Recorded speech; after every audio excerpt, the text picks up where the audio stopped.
बिस्मिल्लाहिर्रहमानिर्रहीम। इंग्लिश की हमारी ज़िंदगियों में क्या अहमियत है, सेंटेंसेस क्या है और हम किस तरह सेंटेंसेस की मदद से इंग्लिश बनाना सीख सकते हैं।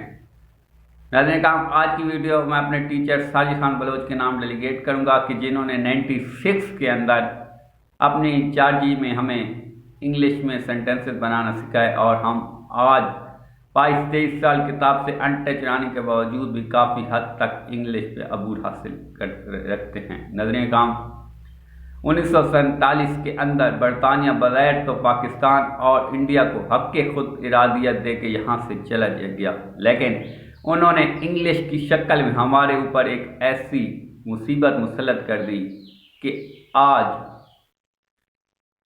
पाकिस्तान की कौमी और दफ्तरी ज़बान उर्दू होने के बावजूद भी इंग्लिश हमारी ज़िंदगियों के अंदर एक कलीदी हैसियत रखती है।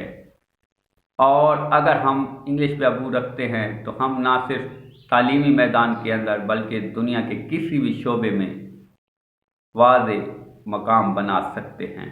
जैसे काम ये इंग्लिश ही है कि जिसकी वजह से ना सिर्फ आप पाकिस्तान के अंदर बल्कि आलमी सतह पे अपने आप को उजागर कर सकते हैं।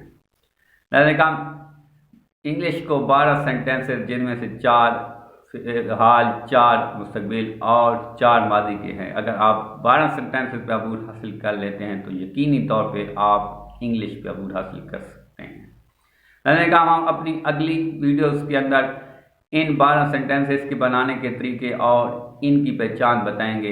आज सेंटेंसेस के लिए जो जो चीज़ ज़रूरी हैं हम उनका जिक्र करेंगे। जैसे काम कोई भी फिक्रा हो उसके अंदर फ़ैल, फ़ेल और मफ़ूल अपना एक अलग मकाम रखते हैं। फ़ैल जिसको इंग्लिश में सब्जेक्टिव कहते हैं, फ़ेल जिसको इंग्लिश में वर्ब कहते हैं और मफ़ूल जिसको इंग्लिश के अंदर ऑब्जेक्टिव कहते हैं।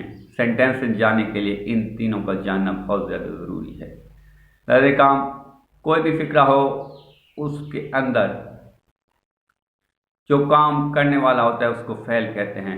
मिसाल के तौर पे वो क्रिकेट खेलता है, खेलने का काम वो कर रहा है तो वो फ़ैल है। तुम स्कूल जाते हो, तुम जाने का काम कर रहे हो, जाने का जो काम है वो तुम कर रहे हो तो तुम फ़ैल हो। लड़की आटा गूंथती है, गूंथने का काम लड़की कर रही है इसलिए लड़की फ़ैल है। अकरम दफ्तर जाता है, जाने का काम अकरम कर रहा है तो अकरम फ़ैल है। इसी तरह फ़ैल जो काम करता है उसको